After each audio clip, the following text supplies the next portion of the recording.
Bonsoir et bienvenue à tous dans les dossiers de la mémoire. L'émission d'aujourd'hui sera consacrée aux martyrs du peuple palestinien, victime depuis plus de 3/4 de siècle de l'une des formes les plus abjectes du colonialisme. Il s'agit de revenir avec Boukhalifa Amazit sur la stratégie terroriste adoptée par les colonialistes sionistes en Palestine. Les prédécesseurs de l'armée sioniste qui épouvante aujourd'hui la population palestinienne à Gaza et en Cisjordanie commettaient dans les années 30 et 40 du siècle dernier d'effroyables massacres, d'effroyables actes terroristes. Les membres de ces organisations terroristes sionistes, notamment l'Irgun et le Stern, auront été les pionniers de la stratégie politique de la terreur en Palestine. Après 1945 et la Seconde Guerre mondiale, la formation de l'entité sioniste sous l'égide de l'ONU, le terrorisme représente à maintes reprises une politique institutionnalisée, concrétisée par les nombreux massacres et la répression du peuple palestinien sous la supervision de partis politiques tels que le Likoud. Ce parti, faut-il le rappeler, a été lui-même fondé par les chefs miliciens de l'Irgun et du Lehi. Boukhalifa Amazit, bonsoir et bienvenue dans les dossiers de la mémoire.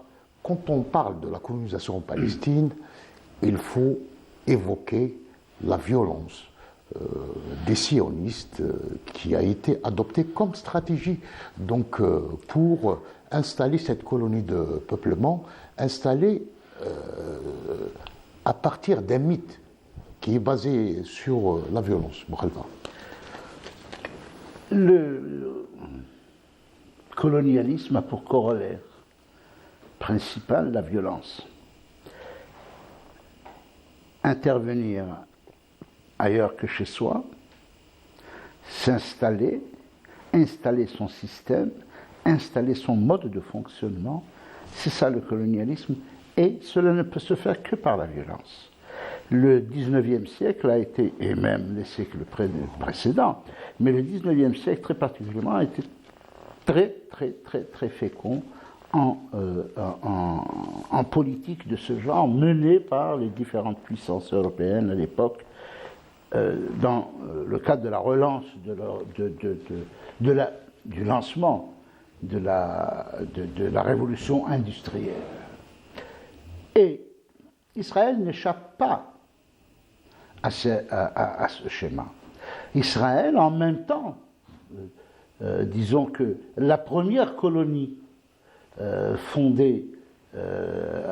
agricole fondée en Palestine par une communauté de confession juive s'est faite en 1878, 4 ans après ce qu'on appelait ici la loi Varnier, c'est-à-dire qui attribuait juridiquement la terre des Algériens aux Français. Là-bas, ça s'est fait juridiquement aussi.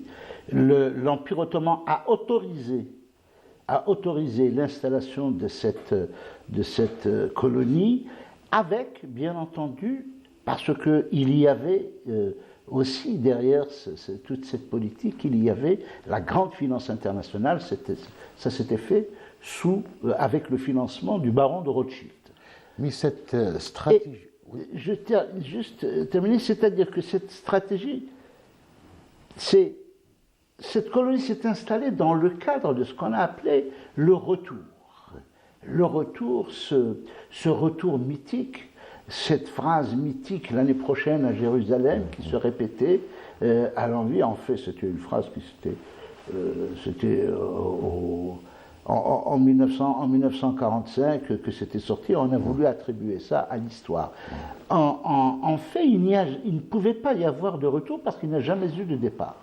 Les historiens sont formels, y compris les historiens israéliens, sont formels aujourd'hui pour dire qu'en 70 après Jésus-Christ, il n'y a jamais eu de départ, il n'y a jamais eu d'exode massif pour supposer un retour. Le peuplement israélien ceux qui sont restés en Israël, ceux qui étaient en Israël à l'époque de l'Empire romain, ce sont les Palestiniens d'aujourd'hui, qui étaient de confession juive ou par la suite chrétienne, puisque c'est en 70, et par la suite qui ont embrassé l'islam. Donc ce peuplement est un peuplement fondamentalement palestinien. Les premières manifestations, les grands départs de colons vont commencer, de colons vont commencer à partir de Russie après l'assassinat du tsar Alexandre II. Oui. Après l'assassinat du tsar Alexandre II, donc il y a eu la naissance de ce qu'on appellera par la suite les pogroms. Les pogroms et le tsar Alexandre II, qui avait d'une part aboli le servage, ensuite aboli la ségrégation contre les juifs de son pays, son fils, le successeur après son assassinat, donc a décidé de rétablir les lois discriminatoires. Et le premier afflux va être composé d'environ 25 000 Russes, juifs. Ce n'était pas le peuplement juif qui revient, c'était clair, net et précis. Il ne parlait pas, il parlait une langue, le yiddish, un peu, mais surtout le russe. Ils étaient de confession juive, ils avaient des pratiques russes, ils écoutaient et exécutaient de la musique russe, ils étaient de culture russe. C'est-à-dire celle qui est imposée par l'idéologie sioniste, qui est imposée, parce que un juif yéménite parle l'arabe, chante l'arabe, il prie certes en hébreu, dans la langue de sa religion, mais sa culture, sa civilisation, sa nourriture, tout ce sont des pratiques arabes du Yémen, comme ceux partis du Maghreb, qui se disent, d'ailleurs, ils ne se disent pas du peuple juif, ils se disent berbères. Les falachas d'Éthiopie ne parlaient l'éthiopien, ils n'avaient pas une culture du peuple juif. Le peuple juif, cette culture du peuple juif, ce peuple juif, c'est l'idéologie sioniste qu'il a créée, disons, qu'il a appliquée après la création de l'État, mais le sionisme vient d'une réaction contre des politiques européennes de la fin du XIXe siècle et de la volonté de certains pays européens, pour se débarrasser des Juifs qui contrôlaient l'essentiel des finances, c'était valable pour les pays d'Europe occidentale, se débarrasser des Juifs dans les pays d'Europe centrale ou dans la Russie. D'ailleurs, dans les pays d'Europe centrale, à la fin du 19e, début du 20e siècle, nous assistons à la naissance des premiers groupuscules qui allaient devenir donc, des groupes terroristes. Donc ils vont prôner la violence. Les tout premiers groupes, c'est-à-dire, il faut qu'ils s'imposent. Une fois ils arrivent sur ces territoires. Parce que l'idée de s'implanter en Palestine est venue d'un idéologue, Théodore Herzl, oui, qui, c'est un journaliste, ouais. Ce n'est pas un rabbin, c'est un journaliste qui a décidé, je crois qu'il est d'Autriche, oui, il est autrichien de naissance, et il décide de s'installer en Palestine, c'est-à-dire pour encourager ce mythe du retour, ce mythe de la terre promise. Ce que l'on retrouvera d'ailleurs dans toute l'histoire américaine, la terre promise, c'est la conquête de l'Ouest, c'est l'époque où le colon a toujours raison. Le colon a raison d'aller peupler la terre de Dieu. Parce que eux qui ont inventé les frontières vont ensuite dire, avait dit, c'est la terre de Dieu, donc elle est pour tous les hommes de la création, surtout si on est juif, donc du peuple élu. Et cela va se passer. Donc, Herzl d'ailleurs ne le cache pas. Oui. il ne le cache pas, il dit que les pogroms en Russie, ça s'est étendu ensuite à la fin du 19e siècle, début du 20e siècle, vers le reste de l'Europe. Le développement des idées extrémistes d'extrême droite en Europe, tout cela va favoriser donc cette idée, disons, va étendre cette idée de sionisme. En fait, c'est du colonialisme qui a été décidé dans la ville de Sion en Suisse, à Bâle. On a décidé que ce sera le sionisme, mais c'est du colonialisme vulgarus, comme celui qui se développait dans les pays africains ou dans les pays arabes, maghrébins du moins. Donc le premier tournant qui a marqué l'idéologie sioniste, c'est 1907, Bouhelfa. Disons que déjà avant, je voudrais lire ce passage qui est significatif quant à la stratégie européenne, qui s'est accommodée de cette idée de peuplement qui irait, parce qu'on disait, comme on a déplacé, dans les années 30, on avait dit, on a déplacé les Baltes, les peuples baltes, pourquoi on ne déplacerait pas les Palestiniens? C'était Jabotinsky, une espèce d'idéologue d'extrême droite qui d'ailleurs, c'est le premier qui va former le premier groupe terroriste. Terroriste, exactement. Donc voilà ce que disait le Premier ministre britannique, un certain Henry Campbell Bannerman, qui avait fait un rapport tenu secret absolu jusqu'à tout récemment, ça a été révélé tout récemment.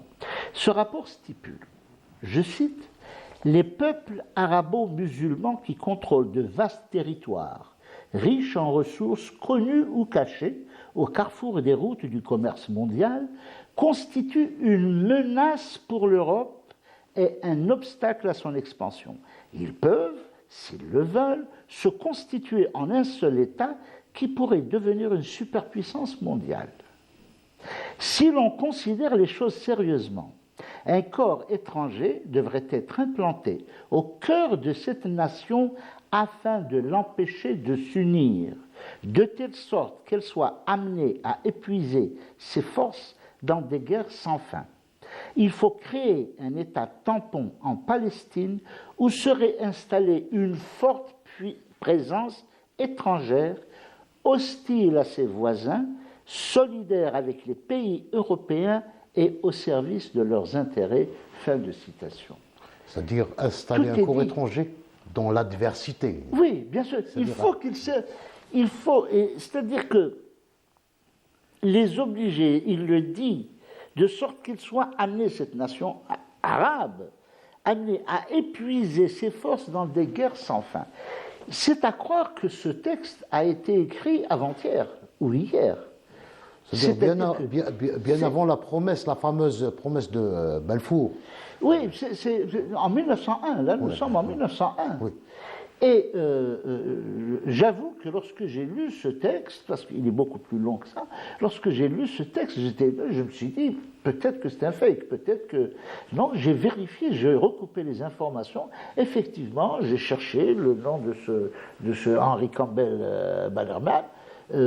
Effectivement, il avait élaboré ça, c'était une partie de son rapport concernant la stratégie à appliquer au niveau de l'Empire britannique. Et ça, c'était le Moyen-Orient constitué déjà, et ce, avant la découverte, les grandes découvertes du pétrole des années 20-30, avant ces grandes découvertes, et c'est un texte tout à fait qui a tracé le destin qu'on voulait pour les peuples de cette région. Donc les Britanniques, ils travaillaient sur deux... Ah oui, absolument. Ils travaillaient sur deux plans. C'est-à-dire, d'un côté, ils soutenaient les Arabes pour avoir pour s'émanciper de l'Empire ottoman, et au même moment... Le soutien aux Arabes n'était pas un soutien, c'est vraiment le soutien de la corde qui soutient le pendu. Ouais. C'est-à-dire que c'était pouvoir se débarrasser des Turcs en soutenant les Arabes. La promesse qui avait été faite quant à un État arabe dans toute la région, la promesse qui avait été faite, c'était juste pour tout le travail de Laurence, que le cinéma a rendu Le mythe, célèbre, c'était un mythe également. tous les mythes qui ont été faits autour, tout cela, c'était de la nourriture pour les poissons, c'est-à-dire donner rien du tout, et pourtant ils restent vivants. Les Arabes, il fallait affaiblir l'Empire ottoman, qui était déjà suffisamment affaibli Au début du XXe siècle. On parlait déjà à la fin, au XIXe siècle, du grand homme malade de l'Europe. C'était il était valétudinaire, cet empire. Et donc ils ont, en aidant les pays arabes, ils se sont dit que c'est une manière de les affaiblir. Ils les ont affaiblis, puisqu'ils leur ont fait perdre le contrôle du golfe d'Aqaba, le contrôle de la mer Rouge, donc des détroits, etc. Et ils ont réussi donc à coloniser à leur place, à s'installer, non pas sous une forme coloniale, mais en créant des royaumes, des roitelets, etc. En créant des petits royaumes, ils ont réussi à cette place. Mais pendant ce temps, la façade de la Méditerranée, la façade principale, ils installaient Israël, qui allait devenir une plateforme de développement, une plateforme de défense, d'abord des intérêts occidentaux, et par la suite, c'est devenu aujourd'hui un porte-avions fixe pour les puissances occidentales, l'OTAN et en particulier les États-Unis d'Amérique. Alors ce porte-avions fixe sera donc implanté sur la base donc, de petites organisations terroristes d'abord. Donc il fallait installer, c'est comme la Haganah, comme... Ces organisations vont accompagner toutes les grandes décisions qui seront prises. La Haganah qui a commencé l'idée était venue au début du XXe siècle, au tout début du XXe siècle. Ensuite, toutes les autres organisations, le Stern, l'Irgun, et jusqu'à aujourd'hui, les services de renseignement, etc., qu'on dit super puissants, je pense que c'est une réputation qui n'est pas volée, grâce quand on a la collaboration des plus grands services de renseignement européens, américains, etc., c'est tout à fait normal qu'on est très puissant dans ce cas-là. Et puis aussi, la trahison de certains pays dont je ne citerai personnellement pas le nom. Toutes ces organisations vont accompagner toutes les phases délicates de l'installation de la colonie de peuplement. Toutes c'est l'accompagnement par la terreur. Mais bien sûr, c'est-à-dire que chaque fois qu'on propose, les Britanniques, par exemple, proposent, c'est dans les années 30, ils proposent la création d'un État palestinien, c'est-à-dire institutionnaliser un État palestinien immédiatement. Immédiatement, l'Irgun, qui a été fondé par le sinistre Menahem Begin, qui est très connu, c'est le signataire des accords de Camp David avec Anwar Sadat, immédiatement, il y a eu une vague de terrorisme qui a fait 118 morts. Immédiatement. Parce que c'est une protestation, c'est une façon de dire aux Britanniques qui avaient mandat, c'était en 1937 je crois, qui avaient mandat sur la Palestine, c'est pour leur dire non, il n'en est pas question. L'idée de création d'un État autre qu'un État juif n'entrait pas du tout, c'est-à-dire que c'était immédiatement, ça a été rejeté, jusqu'à aujourd'hui d'ailleurs. Jusqu'à aujourd'hui, c'est la même stratégie. C'est exactement la même stratégie que les Palestiniens sont en train de subir, c'est-à-dire refuser la création. Oslo, ils ont été jusqu'à assassiner leur premier ministre. Leur premier ministre qui était même lui, attention, lui-même faisait partie de ces bandes terroristes. Oui, mais de toutes les façons, le système israélien, il faut il faut prouver. C'est la profession de foi, c'est montrer son degré de haine du Palestinien ou de l'Arabe des environs, des Arabes des environs, C'est ça la procession de foi. Pour être digne d'être Premier ministre, il faut être passé. D'abord, ils ont un service. Je ne vois pas pourquoi est-ce qu'on reproche à d'autres pays d'avoir des régimes dits spartiates et militaristes, le régime le plus militariste du monde. Ils ont une armée de 300 à 400 000 réservistes. Ils sont plus nombreux que des pays qui ont 10 fois plus d'habitants. Ils sont pas loin de. Aujourd'hui, on reproche à la Syrie ou on reproche à l'Iran d'être des régimes militaristes. Donc la formation de cette colonie, donc de peuplement, de cette entité sioniste, il y avait également, donc, et c'est fait sur la base des pressions sur les Britanniques notamment et la communauté internationale, pression, chantage, mais aussi sur la tentation génocidaire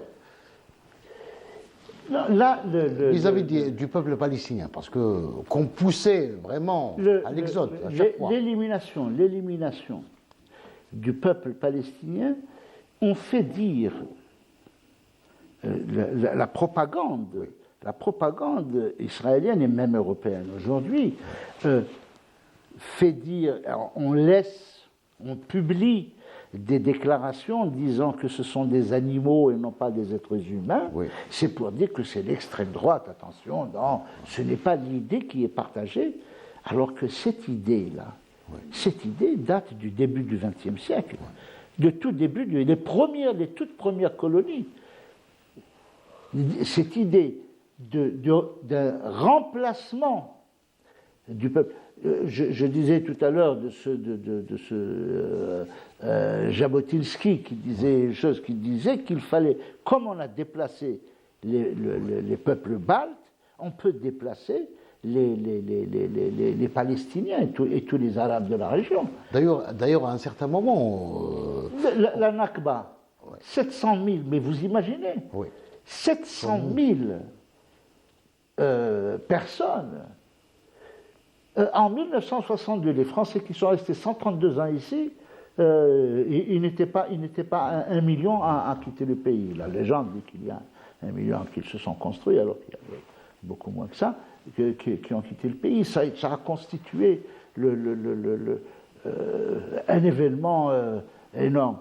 Les Pakistanais, il y avait 2 millions ou 3 millions de Pakistanais qui avaient quitté l'Inde à l'époque en même temps, mais 700 000 Palestiniens ont quitté la Nakba, c'est 700 000, dans un petit D'ailleurs, pays.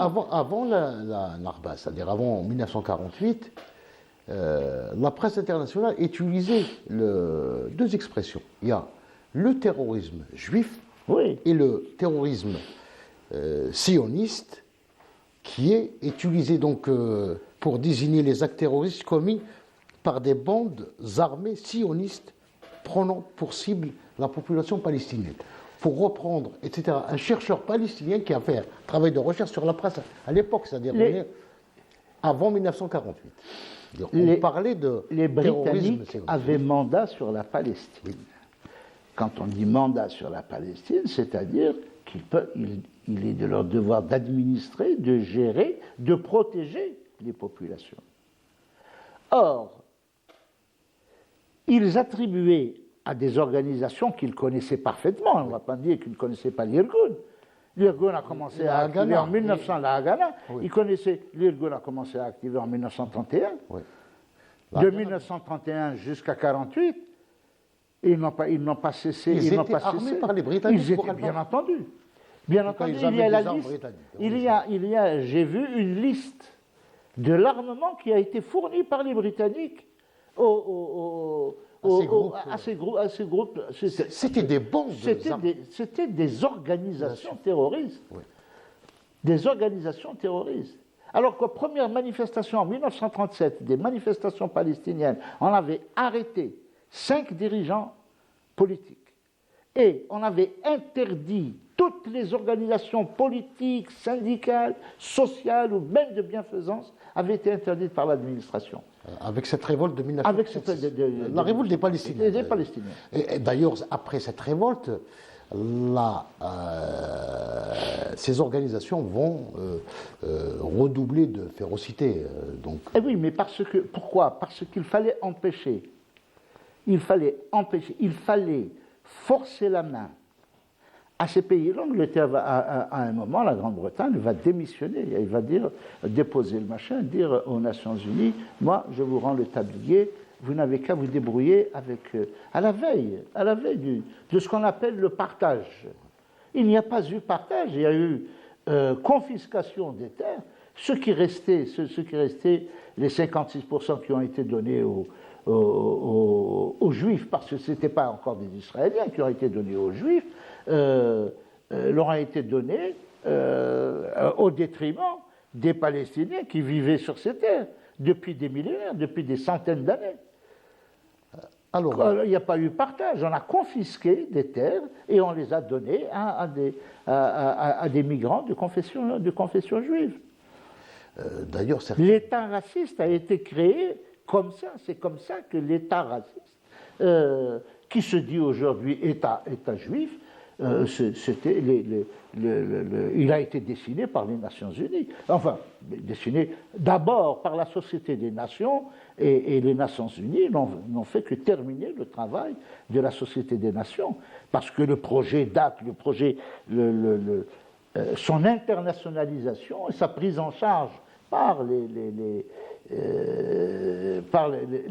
la communauté internationale, avec beaucoup de guillemets, ça avait été décidé déjà dans les années 20 avec la Société des Nations. Alors, ces organisations, ces bandes terroristes, etc., seront des précurseurs, en quelque sorte, du terrorisme international. C'est-à-dire, le mode opératoire ils ont initié le mode opératoire, c'est-à-dire le plasticage, les assassinats ciblés, etc. Je parle c'est-à-dire cette stratégie d'avant 48. Hein. Jusqu'à aujourd'hui, les services secrets, soi-disant secrets, les services secrets européens, américains, etc., s'inspirent beaucoup des pratiques de sionistes. Ces meurtres, ces assassinats, ces plastiquages, et trucs, on en a connu un petit peu. Ils n'ont-ils pas envoyé, en 1960, en Algérie, ils ont envoyé, particulièrement à Constantine, ils ont envoyé à l'Est, ils ont envoyé des spécialistes pour tuer des Français et des libéraux français ou algériens et mettre ça sur le dos de l'OAS. Des crimes qui pouvaient les servir. Là, comment s'appelle cette organisation qui est très très très mal connue parce qu'on n'a pas assez de documents, là, les 7 collines ou les collines qui a activé à Oran, qui est à l'origine des tirs de juillet 62 pendant que les Algériens fêtaient dans la joie l'indépendance recouvrée. C'était aussi une organisation sioniste qui avait été envoyée. La méthode a été éprouvée pendant des dizaines d'années en Palestine. Pourquoi ça ne marcherait pas ailleurs? Et c'est connu. Ils interviennent partout. Voilà des gens qui interviennent avec des complicités énormes, bien sûr, des pays occidentaux. On ne peut pas dire que Entebbe dans les années 70, Entebbe, quand les Israéliens sont intervenus là-bas, qui a donné les plans d'Entebbe, sinon les Britanniques? Comment les Israéliens connaissaient Entebbe? Ils connaissaient Entebbe parce que les Britanniques ils les ont aidés, eux qui ont construit l'aéroport, qui connaissaient donc très bien comment se passeraient les choses. Ces organisations, c'est un pays qui repose essentiellement sur le terrorisme. Essentiellement sur le terrorisme. Et puis, il y a une autre stratégie, c'est les massacres de masse, Bourhalfa. Oui, ça c'est périodique. C'est périodique. C'est périodique, on l'a vu. Il y a on a avant assisté. 48 et après 48. Avant 48, il y a eu des... Vous avez donné un exemple avant 48, notamment Oui. après la révolte de 1936.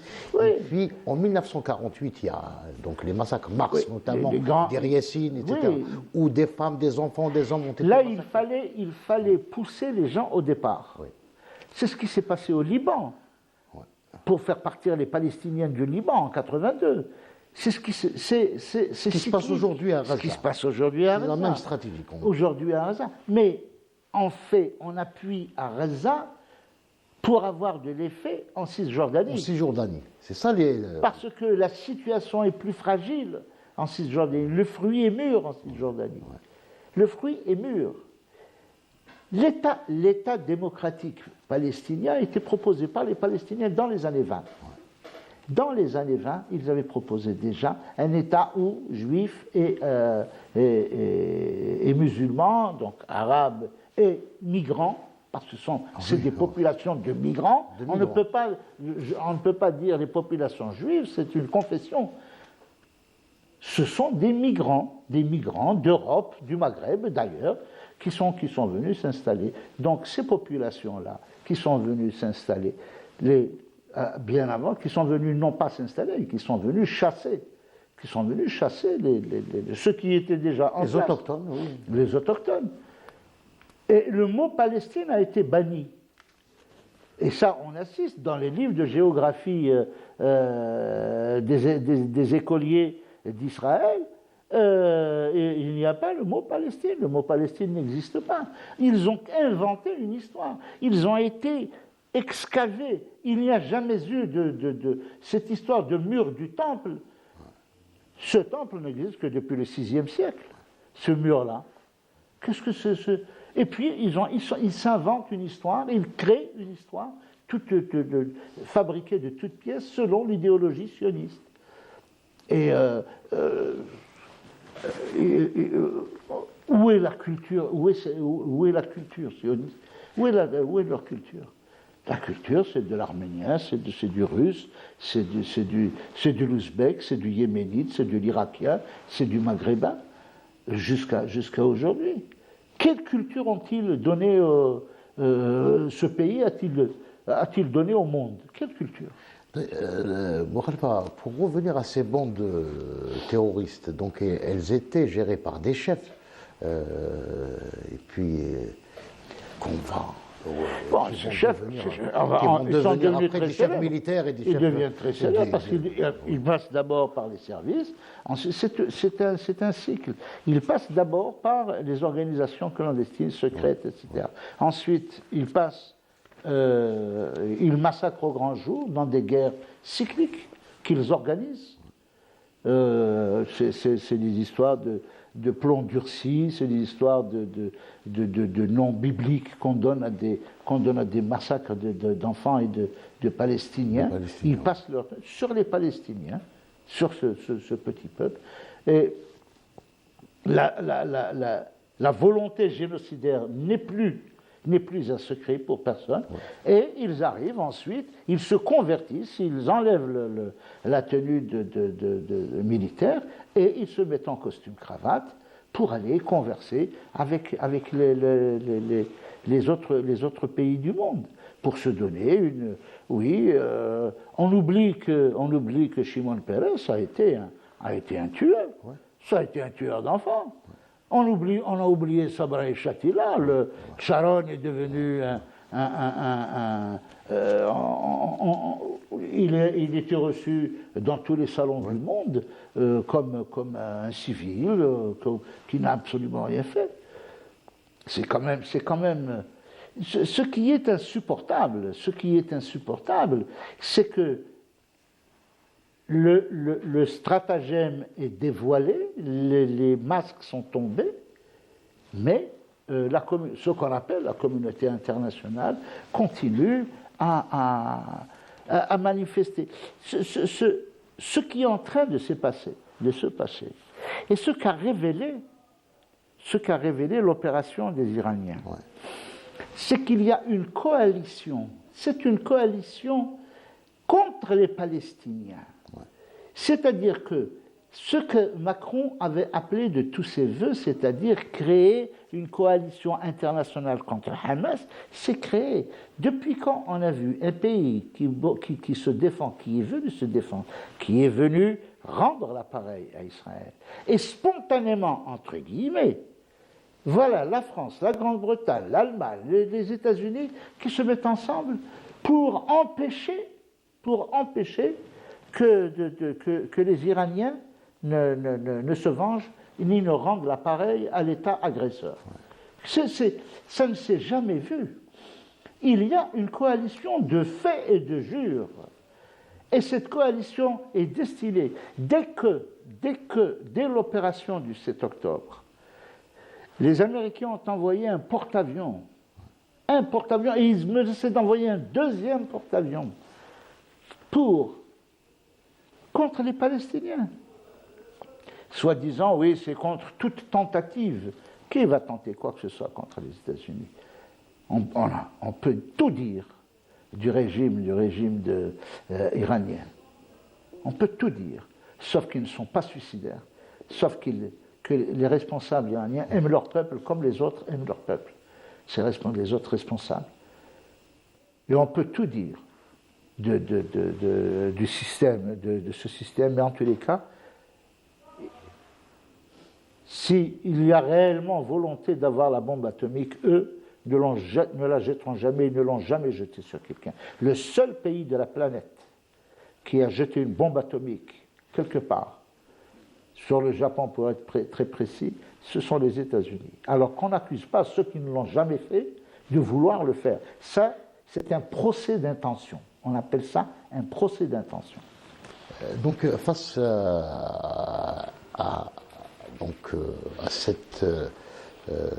au terrorisme d'aujourd'hui, qui est pratiqué notamment à Gaza, les Palestiniens n'ont pas la même perception de la stratégie qu'hier. C'est-à-dire hier, ils ont pris les chemins de l'exil, mais aujourd'hui, ils sont prêts à se sacrifier que de partir, que de quitter le territoire palestinien. Ils savent, les Palestiniens, ils savent que c'est la stratégie de la survie. C'est-à-dire que si ils quittent, c'est fini. C'est fini. C'est-à-dire que c'est fini pour eux. Hors de Palestine, qu'est-ce qu'un Palestinien sinon un migrant? Un immigré de la Palestine. Un migrant dans le pays où il est. Et s'il sait une chose, il connaît l'ennemi. Il connaît l'ennemi parce que l'ennemi, c'est ce qu'il a cherché depuis toujours. Il a cherché à remplacer le Palestinien. Il a cherché le génocide, ce n'est pas seulement tuer. Le génocide, c'est déplacer, c'est enlever une population. Faire partir. Oui, faire partir. Ce terme de purification ethnique, qui était né, en ce qui concerne la Yougoslavie, aujourd'hui, on constate qu'il s'applique également pour la Palestine. Ce sont des faits très rares dans l'histoire de l'humanité. Ce sont des faits très rares. On a connu des grandes vagues de migration, des grandes vagues humaines. C'est comme ça que la Terre s'est faite, d'ailleurs. Les gens ne sont pas restés là où ils sont nés, ils bougent. Les cultures, ils s'interpénètrent culturellement, civilisationnellement, etc. Mais là, c'est mettre fin et les Palestiniens sont conscients que c'est eux ou c'est nous. Parce que l'issue, ce sera celle-là. Tous les Israéliens ont un passeport de rechange. Ça veut dire qu'ils ont tous un pays de rechange. Ils ont tous un refuge quelque part.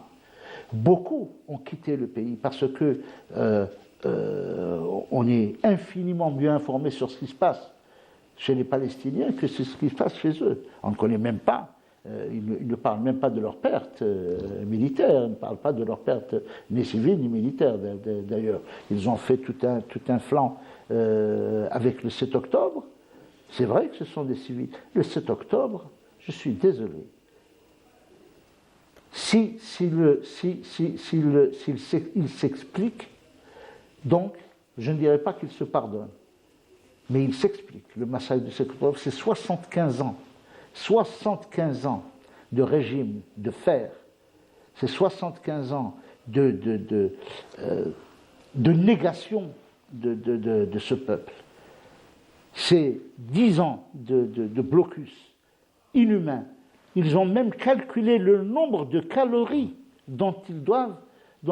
que les Palestiniens doivent prendre par jour. Et c'est en fonction de ce calcul biologique qu'on permet aux camions de rentrer apporter de la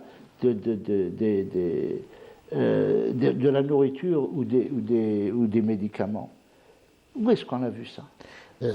J'aimerais donc revenir sur... il y a un plan en 1948, je pense que c'était une réunion des principales organisations terroristes qui étaient donc sous la houlette de la Haganah. Oui. Ils ont adopté un plan de nettoyage ethnique appelé le plan d'Aleph. Je ne sais pas ce que vous... Oui.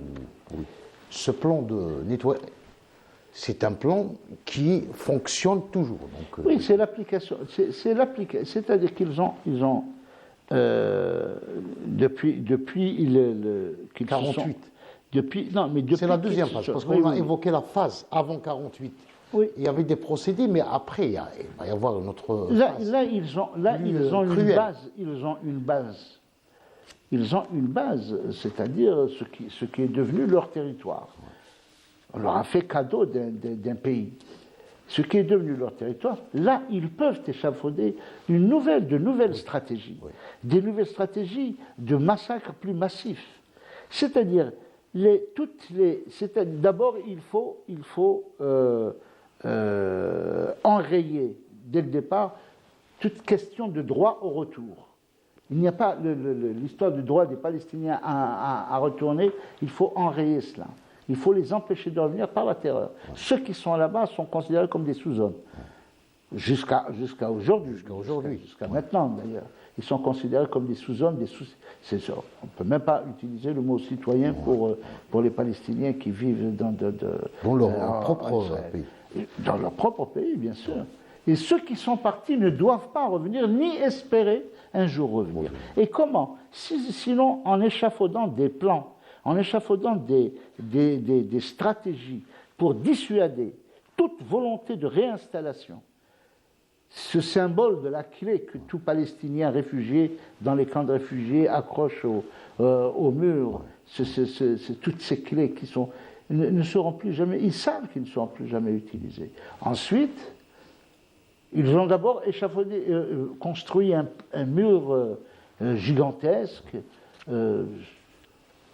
qui a été dénoncé, y compris le mur qui sépare les États-Unis du Mexique, a été dénoncé, mais sauf celui-là, personne n'en parle. Il est là pourtant, alors que tout le monde sait que ce mur suit le plan orographique de l'eau, de toute l'eau, de toutes les nappes, de toutes les potentialités hydriques et hydrauliques de la Palestine, de toute la Palestine.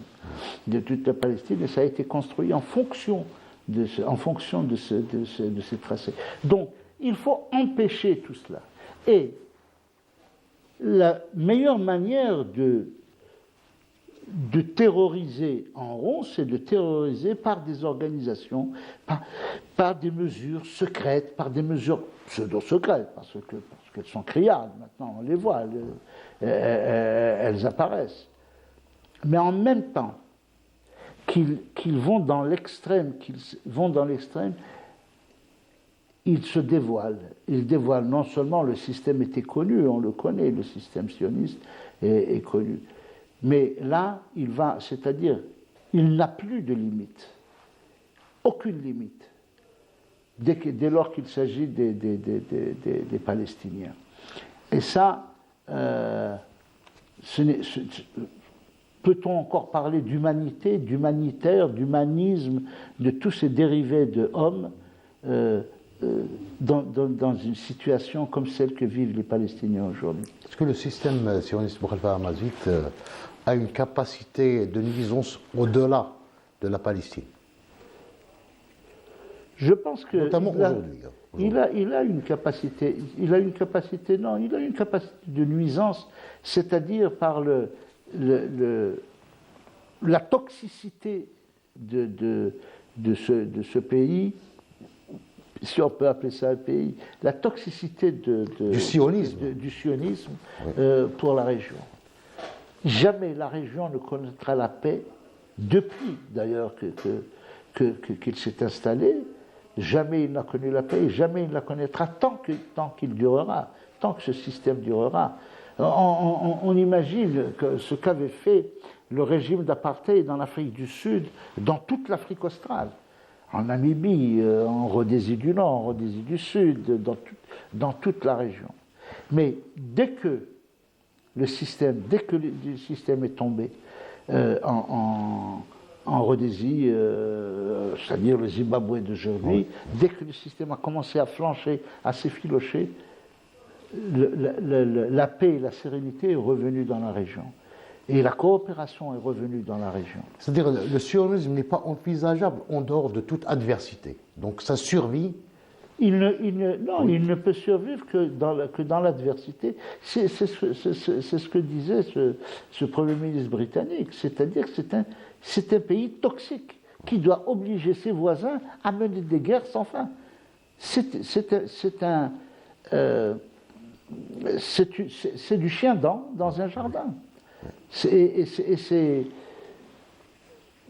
Les mots sont très faibles quand on voit ce qui est en train de se passer. On n'aurait jamais, n'importe quel observateur, n'importe quel journaliste,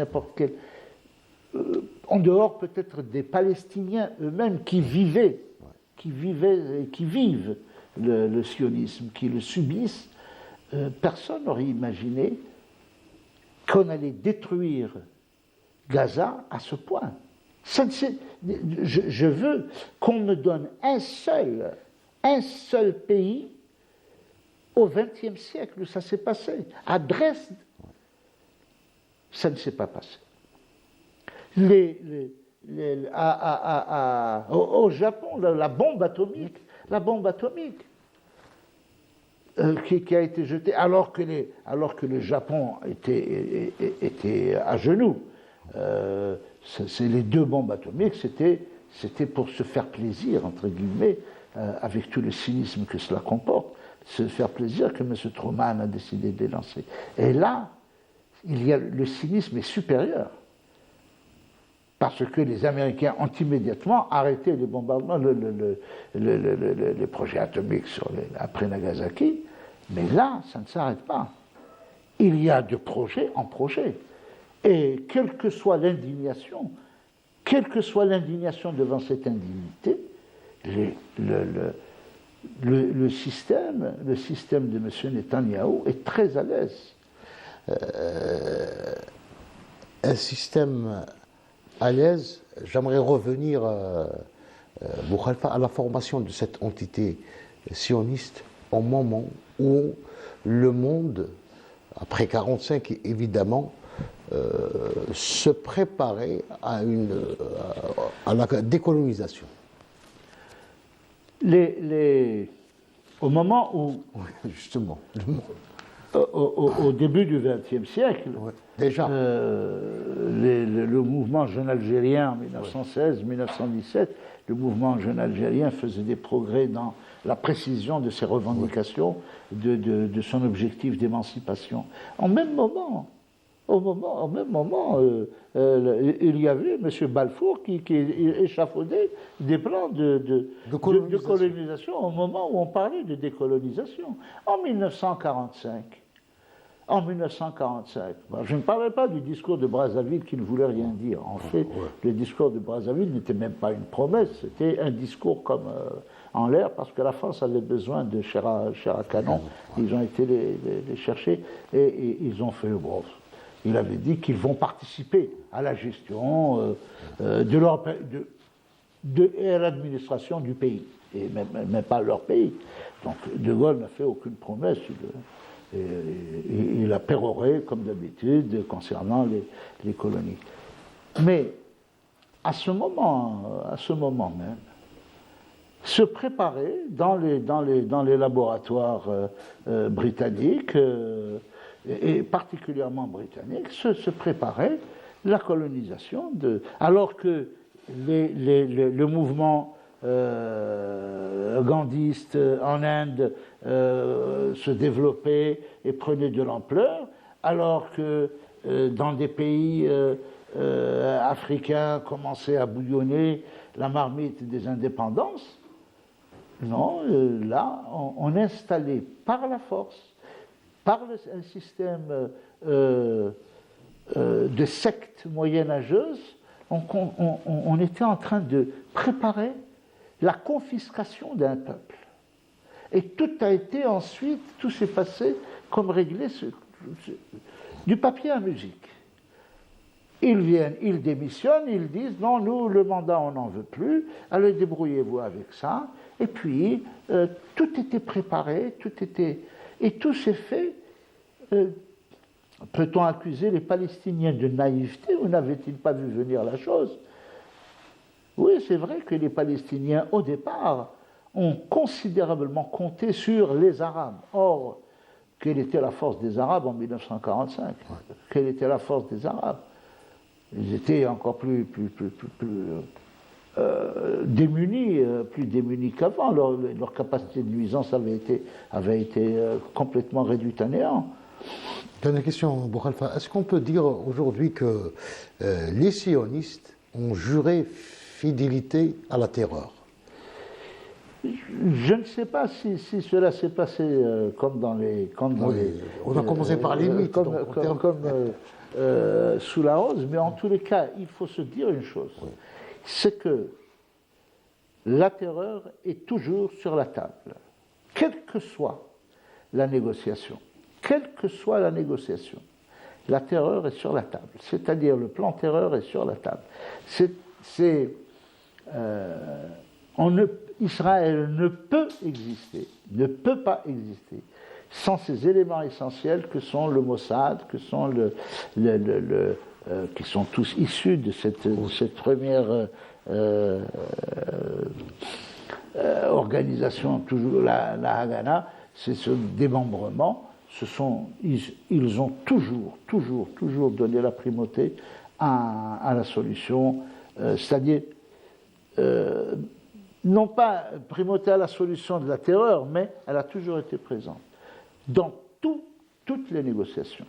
On arrive au terme de cette émission. Je tiens à vous remercier vivement, Boukhalifa Hammazid, d'avoir répondu à toutes les questions et d'avoir donc partagé avec nous cette lecture d'une autre histoire de la Palestine, de l'occupation de la Palestine et de la terreur qu'on lui fait subir depuis plus de 75 ans. Je tiens à vous remercier également de nous avoir suivis. Excellente soirée et à bientôt.